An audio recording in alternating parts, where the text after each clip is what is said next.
In the garden, not everything's going to be native. Some of the plants in the garden will be native, or cultivars of native things, but as long as you have a nice diversity of things for the bees and the birds to eat, and like in a garden, it's more about like colour and produce and things like that. So you want sort of a colour for all year round, a nice balance of things. So you haven't got all the flowers coming out in the spring and no space left for the summer. So you want like kind of all year round things, and to have plants that aren't going to spread out and invade the countryside, but kind of a nice balance of things. But really today it's focusing on kind of more rewilding things, woodland planting, re-establishing grasslands, things like that.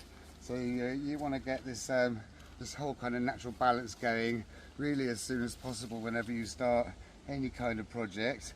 And these woods have only been here, this little bit of the woods has only been here about 4 or 5 years, I think.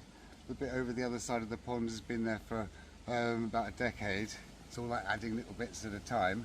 And another way to get a nice balance when planting a woodland is not to do it all at the same time. So I've done little patches, because I've got to landscape it as well, so it's it'd be very difficult to do it all at once. You want to try and get up here as well? Come on then. This might cause a bit of a ruckus, but we shall see. Right, so yeah, so like having, when you put a load of trees in all at the same time, they just sort of grow up all the same age, and it just kind of looks a bit like a plantation. You haven't got all that sort of different age trees that make a kind of diverse woodland.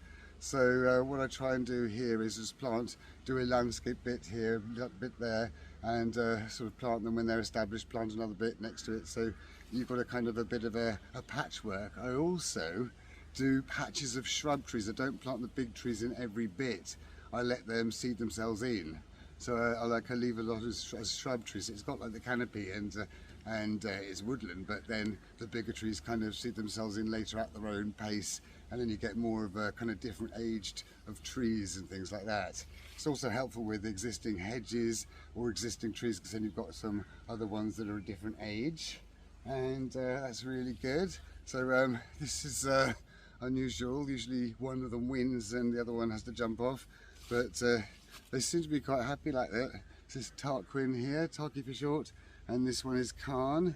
And now they've decided to stretch out and make themselves comfortable, so I become kind of less and less comfortable. But anyway, here it's like a little grassland bit. Grassland sort of needs a little bit of intervention, needs some kind of grazing creatures. We just have geese, so we have to cut it occasionally. And of course the grassland needs a little bit of maintenance in a place where everything would be naturally woodland. But you do get a lot of